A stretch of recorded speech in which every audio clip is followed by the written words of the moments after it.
Hello, everyone. It's Jerry at the Fledge. Welcome to another episode of Every Damn Day. And once again, I am in the sanctuary of the Fledge with all this great art surrounding me. The plants are really kicking off, so we're going to have a ton of starter plants this year. And I've got brown hair, brown eyes. I've got a headset on. I'm wearing a Morgan Madden's Qualifier Madman Poetics t-shirt. And yeah, today on the show, we have a great friend. Our great friend Kamron is here. What's happening, Kamron? What's going on, man? Not much. What you been up to today? Working daily grind as of today. Speaking of every day. Yeah, it never stops, does it? Ever. Luckily, unfortunately. Yeah. So let's jump into you. Tell us about yourself. Where were you born and raised? Went to school? All that good stuff. Born in Lansing, raised in Lansing. Ended up north of here in DeWitt for high school. Then back here as soon as I could, back at LCC for a while, and programmer. And yeah, that brings us up to today. 10 years into programming and doing pretty good at it. Well, which high school did you go to? DeWitt. You went to DeWitt. I thought you said north of DeWitt. No, just north of Lansing. I guess that would be St. John's if it was north of DeWitt, right? Right. So, and then you went to LCC for programming. Is that what your degree was in? I technically never got the degree. I dropped out because I had a job and I was a teenage parent and needed the money. That LCC's program is spectacular. Yeah. Did you enjoy it? I had to. There was a lot of things I had to supplement with. Like they didn't have very many programs for coders to really kind of internship things. Well, they did. LCC hired me as a programmer, but other than that, it was always kind of like they were still trying to figure out what they were going to do as far as app development or programming career paths outside of just, well, I guess our own ITS department could hire them. Yeah. Were you there before the ePathways program and all of that? I think so. I think we did that in 2006. Oh no, then maybe I was at the beginning of that because I would have been 2009, 2010. Okay. Yeah, I can't remember exactly where we were at. Maybe it was that late that we did that. I was thinking 2006, but we hired a lot of apprentices through that program that were all LCC students in IT some way or another. Gotcha. Yeah, that might have been the beginning of it because I know it's. I know I just said they didn't have much, but that is really what kind of snowballed my career. That on top of me trying to make my own apps and stuff. Yeah, one of the things I wanted to mention is that through that program, we hired a lot of people that ended up not finishing their degree, but having a really, really good job with us and being software developers. And now I watch all these guys, they're directors and their managers and all of this. And I've said probably 100 times on this show, my best software developers never had a degree. They, some of them even dropped out of high school. Oh, wow. Yeah. So, especially if they've still got it's a crazy career field because it's not like any we've seen before in our white collar career choices. You really, as long as you can do the job, if you can walk the walk and talk the talk, ideally they find it in the interview and ideally you get the job and prove yourself. But the degree Yeah. sometimes comes with the stereotype on its own. Well, we're going to talk a lot about software here in a little bit, I'm sure of it, or software development and gaming and all of that. Let's go back a little bit, though. You were born and raised in Lansing. You went to, no, that's okay. I'm also bouncing around with you. You went to DeWitt. There must be something in there that was, tell us the story about something with DeWitt or Lansing or being a kid in Lansing. Tell us something. Exposure to computers, I guess. All right. And I remember in 6th grade, before I went to DeWitt, one of the things I like to look back on that kind of really influenced some things was my 6th. I'm not sure if anyone else had this, but the whole they get you to write instructions, and the whole point of the exercise is to intentionally trip the kids up that they're missing important details to make them realize how hard it is to give instructions. And our example was making a peanut butter and jelly. You think, okay, well, step 1, put peanut butter on bread. Okay, well, did you take the bread out of the bag first? Because now I'm just spreading peanut butter onto a bag of bread.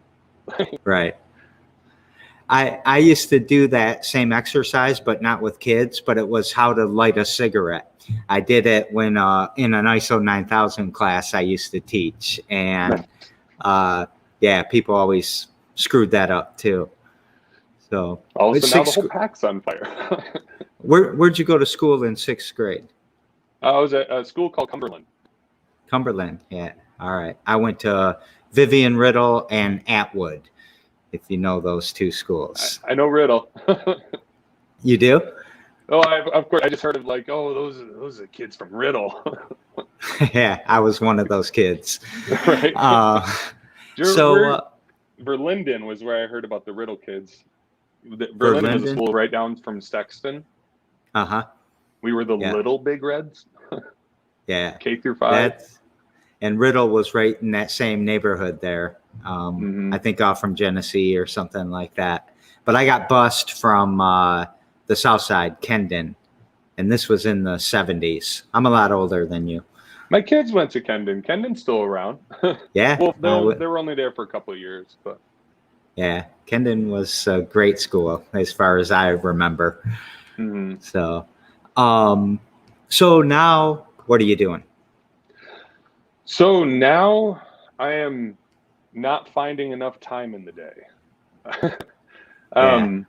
I'm droning. I love flying. At first I wanted to try and do it as a business until I don't know. I liked it better just flying on my own and getting my own pictures and stuff. And I still help out friends with their businesses and stuff. I'm still licensed.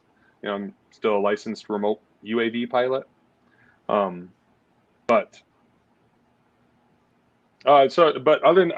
the droning thing is kind of like my artistic output. I'm working on a game. I'm also building a trading bot. There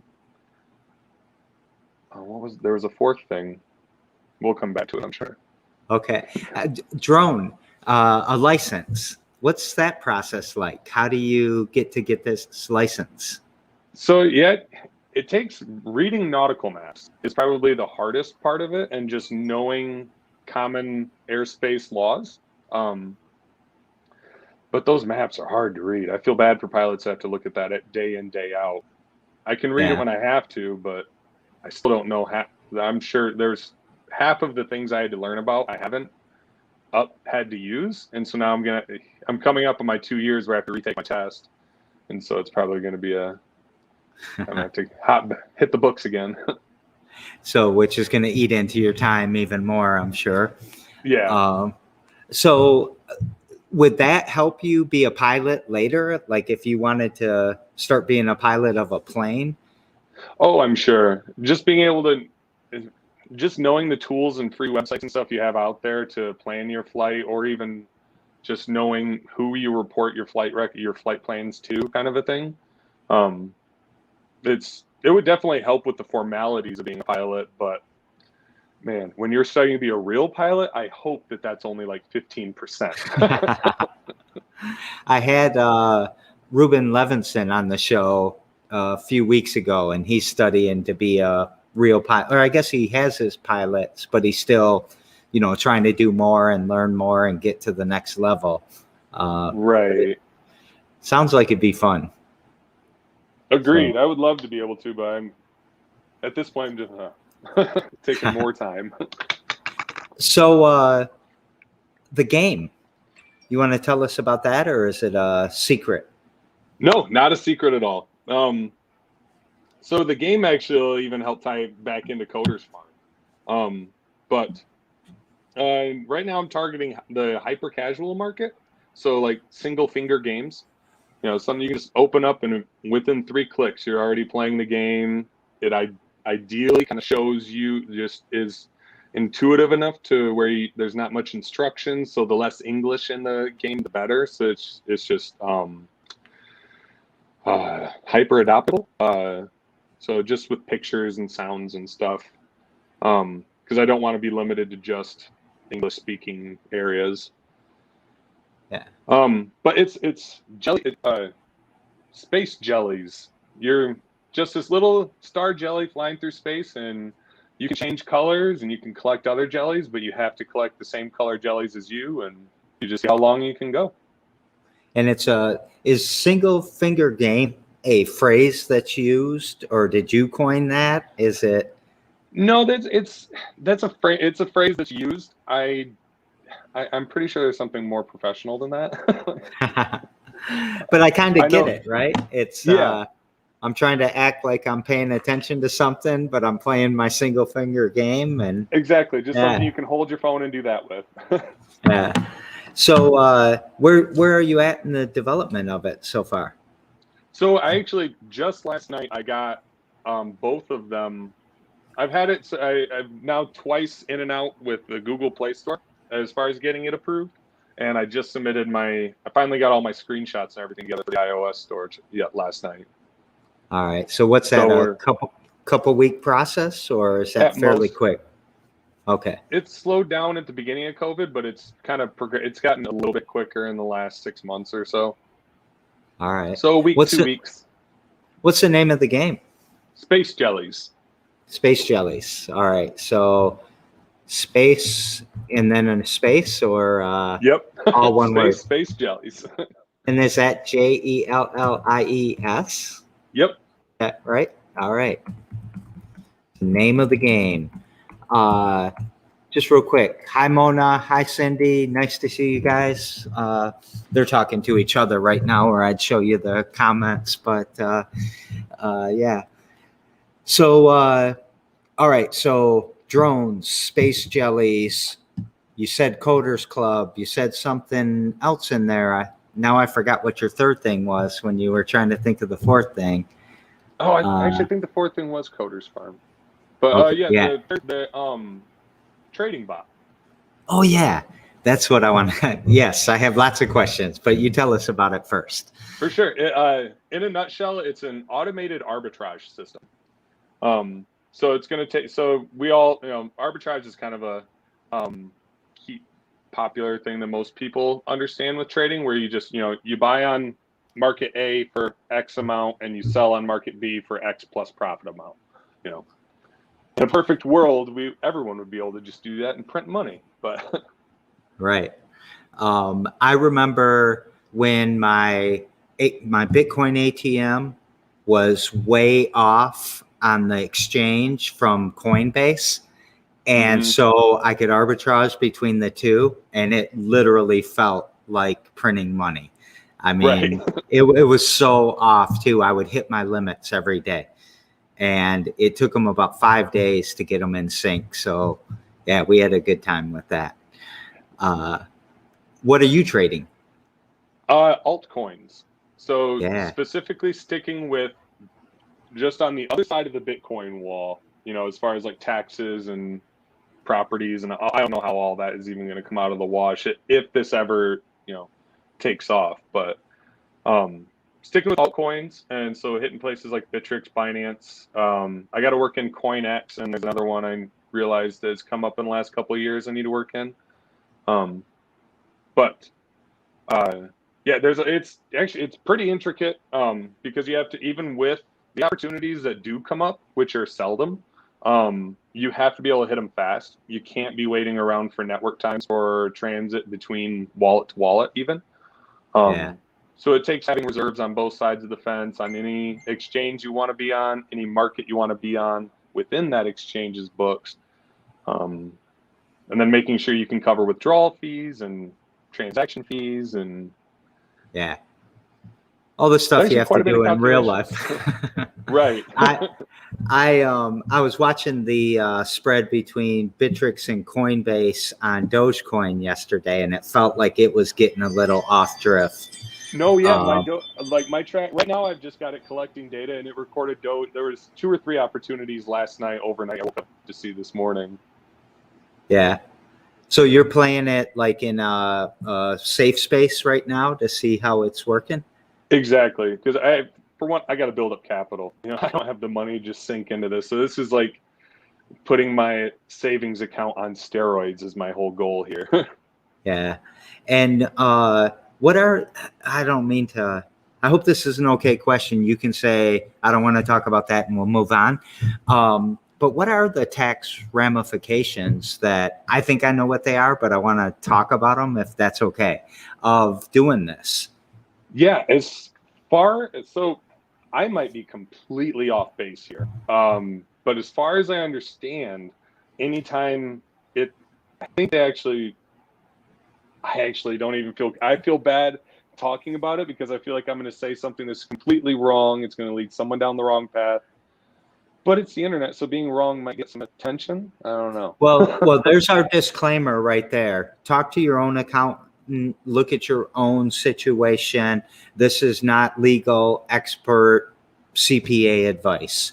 Right. So we'll start there. In my opinion, I am going to keep it in Bitcoin. Any profits that are ever made, I'm just going to keep everything in Bitcoin until I actually need to cash out for something or one way or another. And by that time, I'm definitely going to get a hold of a tax professional. But from what I understand, anytime you sell it, you have to also know when you bought in at to calculate how much capital was gained. And that's when you get into capital gains tax most specifically. But I think there might even be other crypto specific things out there now. Yeah. That would be my position on it too, is it would be if you started with, I don't know, 1 Bitcoin and you turned it into 2 Bitcoin, you would pay the capital gain tax on that Bitcoin that you made. When you sold it. When you sold it, yes. Not for every transaction. That's how I agree. That's how I think too.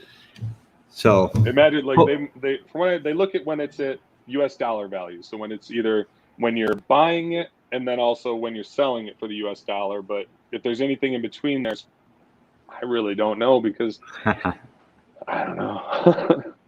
Are you going to run to Belize and hang out with McAfee if it all goes south? Maybe for a week. If it all goes south, maybe for longer. So Mona has a question. Did you play sports at DeWitt? And they're a super powerhouse in the region. Yeah, those corn-fed country boys. Football. I played football. I was not good. I was sat on the sidelines every game. There was one game where I was playing defensive line. I hopped up and smacked the ball out of the air when the quarterback went to go throw it. That was my 15 minutes of fame in high school. So you're kind of a big guy, right? Were you big in high school? Yeah. Yeah, a defensive lineman, I guess you would have to be. Yep. All right. Thank you for the question, Mona. I told you that I wouldn't ask you anything that derailed you. I don't know what these people are going to ask. That's fine. Bring it on. So Coder's Farm. Let's talk about that now. Yeah. So Coder's Farm is actually something, the proverbial question of, if you were already rich, what would you do? If you no longer had to work to just pay the bills, what would your activities look like? Coder's Farm is what I would always fall back on that I would do. In 2016, I had a lot more ambition towards it, and I was actually went as far as I found some trainees to work with where I was actually training them, and I was running a Coders Club event monthly in Lansing and Grand Rapids, just some random cool how-to thing in programming. People could vote on what they were going to learn for the upcoming event and things like that. That was Coders Club. Coders Farm as an organization is their mission statement is to, or Coders Farm's mission statement is to train programmers from hardworking professionals. So kind of getting rid of the stereotype that you have to be young and into computers to get into it. You know, it's kind of just putting a more of a blue collar approach to it. Like just train them in the skill, help them get a job, and increase the talented labor force you have in our coming out of Lansing and get people better jobs. Yeah. Did you monetize that, or were you doing that all like for free? All for free, which is why I couldn't keep doing it. It was their monetization was supposed to is ideally it would come from similar fees to like recruiting. So like if I place somebody at a job, I get, a third of what their salary is as just like a one-time paid recruiting fee. Yeah. And at the time I've always kept a pretty good relationship with a company called Tech Systems, which is a recruiting company. Huge shout out to them, by the way. They've always helped me all throughout my career, and they're always, every time I meet somebody, it's always a really cool person. But that was the way I wanted to monetize it. And then also we would have apps that we built and made money for Coders Farm as well. But even getting an app up and running for Coders Farm and making money is just as hard as getting one up on my own and making money. And it was 2016 was an experiment for sure, but I haven't given up on it. I've just realized that I need better funding, which has opened all the questions of like, should there be monetization, or should it just be a 501c3 or things like that? Yeah, there's probably some good grant money in there if you're a 501c3 doing it. Right. So, do you have another job that you do too? Yep. I'm a full-time. So I practice what I preach. I'm a full-time software engineer. I'm a senior software engineer nowadays. Ah, nice. No grades yet, but they're coming. So you do that all day, and then you come home and work on your own stuff all night? Yep. Is that, or whatever your flex hours might be, or whatever? Because it's always from home. Yeah. I'll have days where I don't leave my office much, and I can't have too many days like that because I'm also married and I love being married. So you would like to stay married? Exactly. So during the pandemic, it was probably pretty easy to just start working from home, or did you always work from home? I worked from home a couple of times in my career, enough to where coming into the pandemic, I didn't want to do it all the time. But now that I've gotten so comfortable with doing it, I've actually even switched jobs where I don't work for a local company anymore. I work for a company based out of California now. And I'm just working at home forever until either I make a switch or something. See, I like that because you're importing money from California into our local economy without us losing talent to California and losing that import. So thank you for doing that. Do you think there's a time where they'll pressure you to come out? I don't think so, because apparently they've been having a distributed workforce for even since before Corona.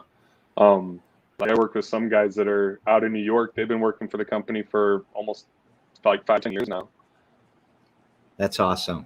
Yeah, keep doing that. Bring that money back home. Will do. We'll all blow it on Amazon, but at least it'll be here for a minute. At least then we have Amazon stuff to fight over. So as you kind of look at all these different, or is there any other projects, anything else you wanted to touch on?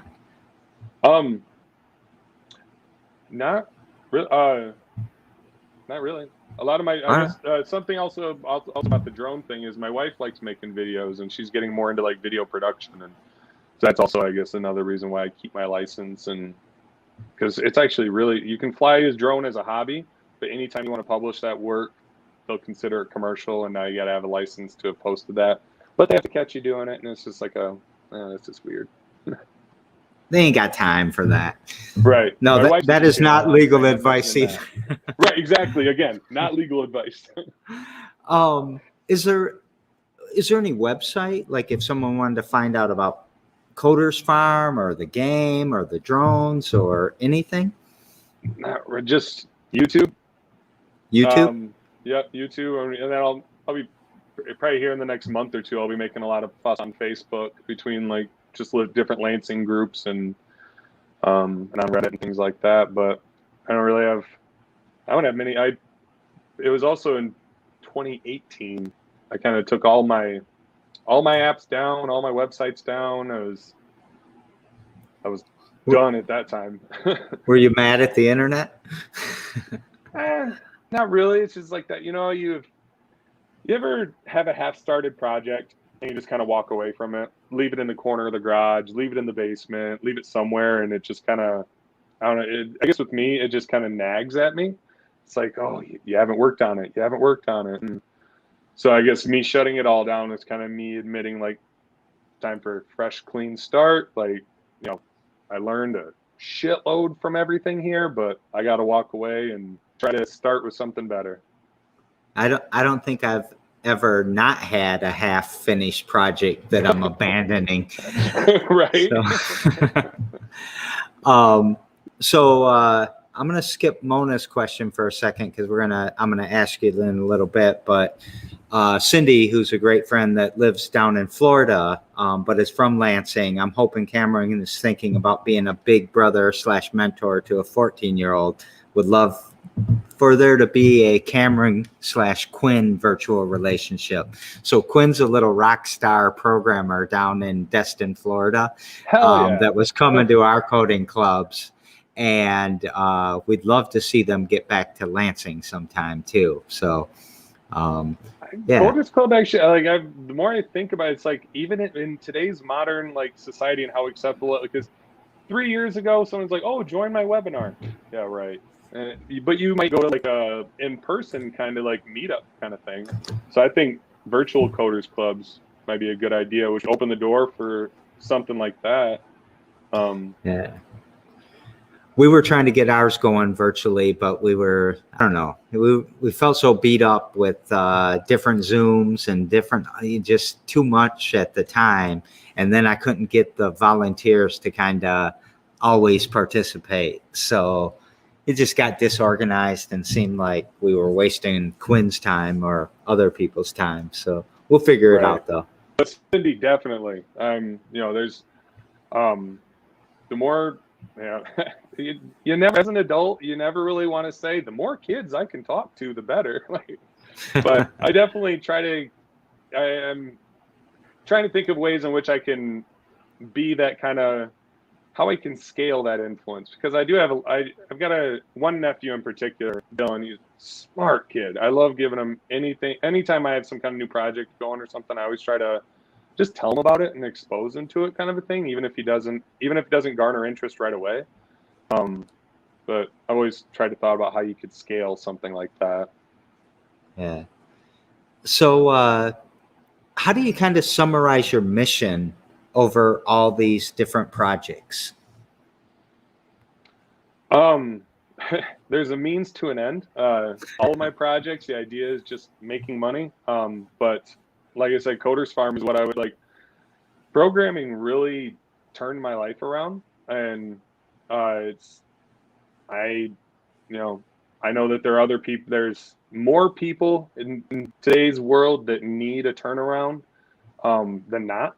And there's a huge, so there's that. And now to kind of flip the script a little bit, there's also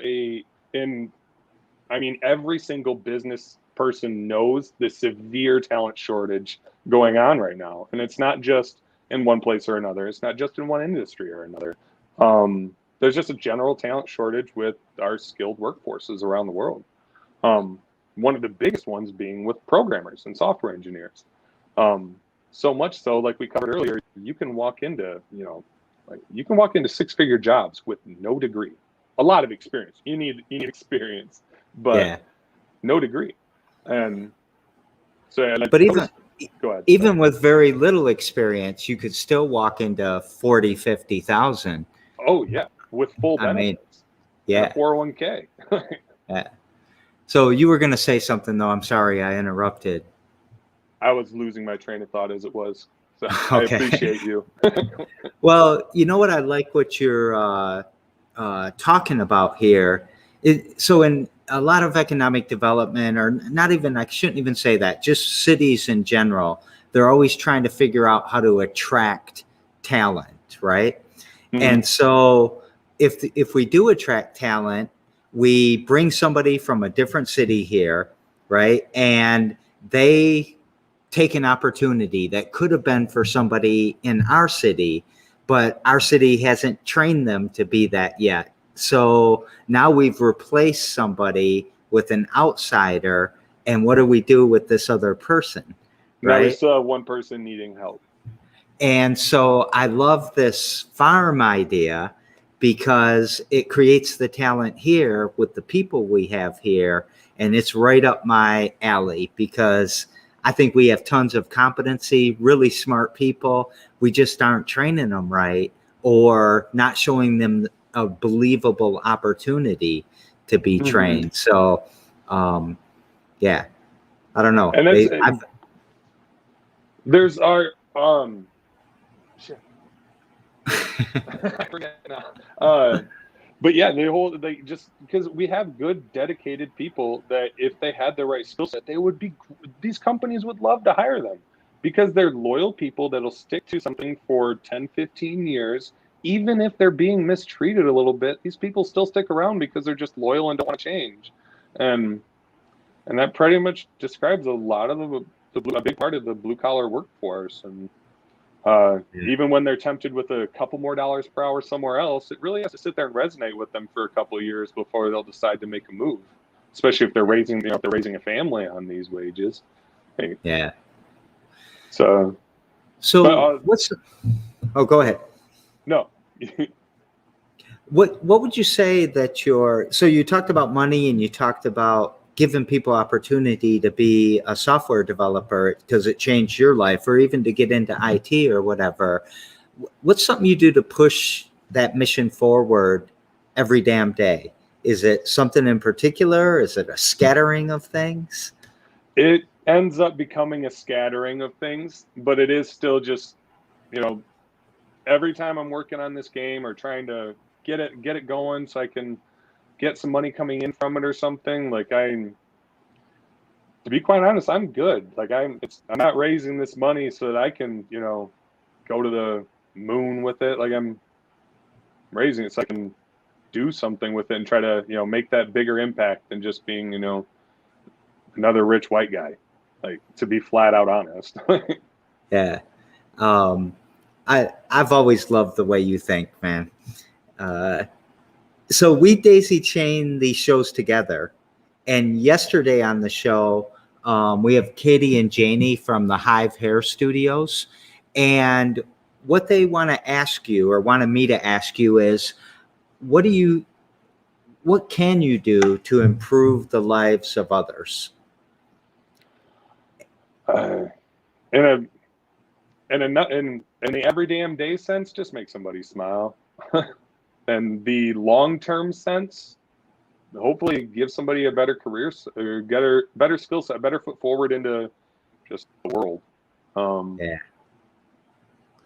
Are there any have you helped somebody before in the Coders Farm, like where they did go on and they've got a great career now? And Yeah, actually, there was four people who I really considered I worked with a lot. I'm sorry, I'm not going to drop any names or anything, but there was three people that I had hired on as like actual like not hired on but brought on as trainees. They were working. We were 2 hours, 10 hours a week, 2 hours a day, 5 hours, 5 days a week, and they would come in and at first they were learning programming skills, and I got them making like their own kind of website for themselves, and I hosted it for them. Um, but then there was a fourth person who I actually hired, and they were there about 6 hours a day. was 30 hours a week, and they would help me run the Coders Club events. And so they were exposed to every single kind of event Coders Club could have had. And not only that, but they were also helping me with my apps at that time. And when this guy first came to me, he had studied computer programming a little bit, but he was a hardworking guy, a real go-getter. And he's the one that actually he's actually kind of, his job has taken him a couple different places in the country between Chicago and Atlanta, and he's no degree, just the raw experience and doing it himself, and every fluffing up his resume when it mattered, and he got the job, did a good job, and it just snowballed. That's awesome. And did you feel like you had met part of your mission then, as you watched him bounce around? The main thing I took away from that data from 2016 is that it's going to work out a lot easier to get someone going if they don't have to worry about an existing full-time job that they're doing this on top of. Right. And so that's where I actually think the 501c3 path is the best, because then I can raise funds from other celebrities that are from Michigan that would love to see, more talent coming out of here and things like that. You can ask for donations, and now all of a sudden I'm hopefully get to talk to important people and get them to give me checks, and then I get to help other people, and come full throttle on the mission. There's a really cool program that the MEDC is working with Ann Arbor Spark, and it's a statewide program for hiring STEM STEM interns for any technical project around the state. And I think that's a great program that's going to have a good impact, because it gives a stipend to the employer to pay for the employee while they're in the internship. So it's a paid gig. It's pretty awesome. So any companies out there that need IT help or technical help could get it through this. I actually did. I've seen, I know the company in my head where they did that, and it wasn't real software engineering. There are things with website development and IT in general where you can learn it and you can probably get a decent job doing it. But it's not the same, kind of white collar magnitude as, being a Java developer or a C# developer or a database administrator or even a cybersecurity engineer. I'll pick on it. Say if you're never mind. I'm not going to pick on it, but it's just, I've seen companies where all of a sudden now they have a free labor force to start up a web development studio, and the people that are actually learning and doing the technical work there, the skill sets they're gaining aren't transferable. Yeah. No, I understand some of the weaknesses. This is brand new. About 3 weeks ago, I think they announced it, and they're trying to specifically not do that. So nice, cool. Because I've seen that before. I think it stopped 3 years ago. I think it actually stopped in 2017 when they stopped that program, because I don't know if they noticed they weren't getting many results from it, or what. But I just remember at the time keeping my mouth shut, because I did have one person on that program where they got paid money for being at Coders Farm, but that wasn't the one guy I was talking about earlier. As well as, unfortunately, as far as I know, he's not working in a software development field right now. He's still working in IT, but it's not the same. Yeah, I get it. I get what you're saying. Tomorrow on the show, we have a young man named Farhan, we're going to talk about life, but he happens to be a mayoral candidate. We're not going to talk a lot about that. So it's really just the normal format of the show. It's not a political show. So what question would you like me to pass to Farhan? Okay. I really want to know what his opinion on that beach is. That downtown So beach. Like, I think they call it Rotary Beach or yeah, something like that. I think so. So Yeah. yeah, I'll definitely want to ask him that because I have my opinions. I think everybody has an opinion. Some people love it, hate it, everything in between.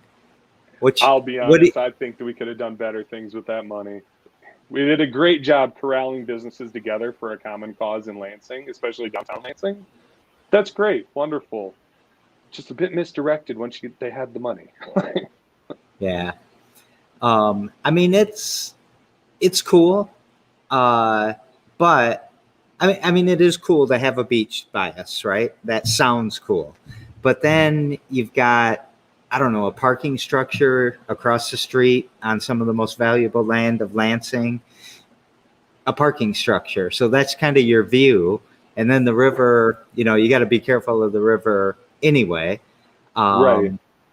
But And the beach just faces that parking structure, and you can't go swimming off the beach. So it's a sandbox.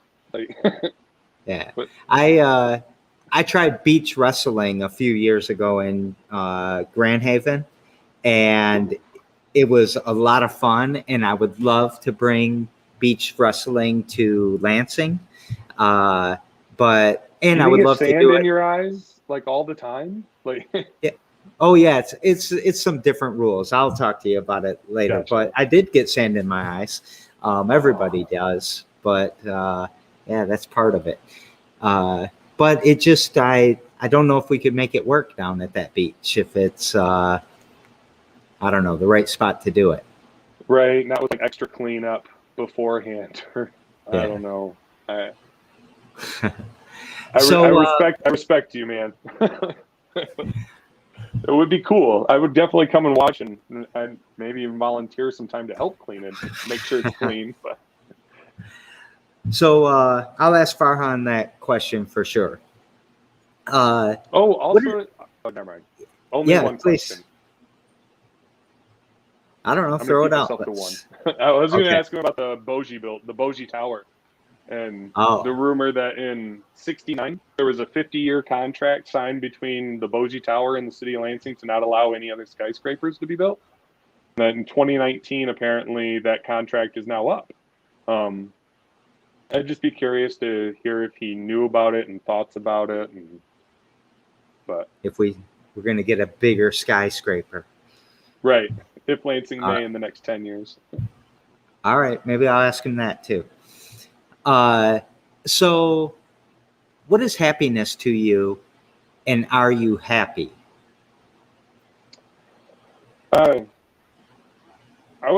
Happiness to me is,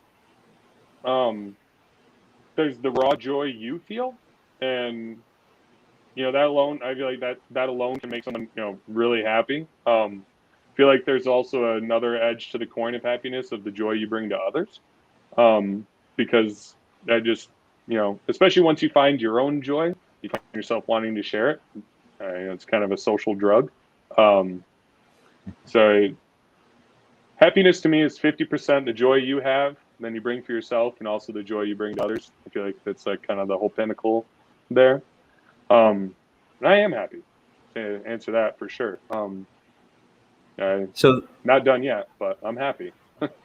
This is the third time in less than a week where we've compared joy or kindness to a drug. So, but it's true, right? I mean, if you can bring happiness to somebody else, it makes you happy, and it's cyclical. It's a whole bunch of great things. And I want to show you contagious before Corona. Yeah. I want to show you what Mona said. Mona said Kamron is happy from the inside, not trying to be happy. So she sees an authentic, happy Kamron. You're a sweetheart, Mona. Thank you. Mona is a sweetheart. Yeah, I get mad. Don't confuse it. But yeah, I am just content for sure. That's great. What gives you hope? Knowing other people that work way harder than I do, and just sourcing, you know, um, just knowing more people and not sheltering myself. I guess my friends, my family, the people I work with, people like yourself. I've stayed connected with you for years, and just knowing that there's people like you that exist in the world, that's what gives me hope. That's what gives me faith. Like, Well, it's taken all of us right now, isn't it, to keep pushing this needle forward. yeah, and So it's always going to keep weighing, but knowing that you can take a step back and focus on yourself when you need to, and that other people got this is there's that hope and faith. yeah, well, I have hope because of you and people like you too. So it's mutual, symbiotic. Cheers, brother. Anything we forgot to talk about? Not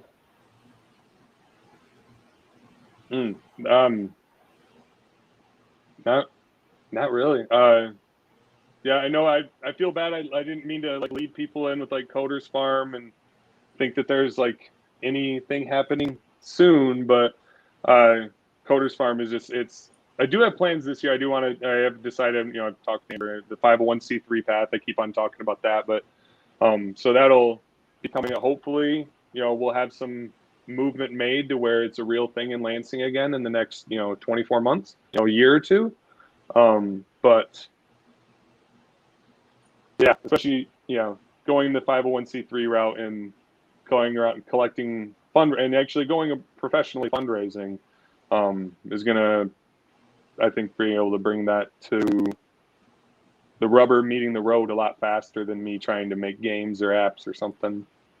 Yeah. Still gonna make games and apps, but well, I didn't think that we let anybody in with Coders Farm being a thing. I think it was about let's talk about it and see what input we get, because I think it's a great idea. I still do. But you're busy. You got to get the game and the other stuff going. So, yeah, you'll figure it out. It's going to happen. Thanks, man. Yeah. What would you like to take us out with?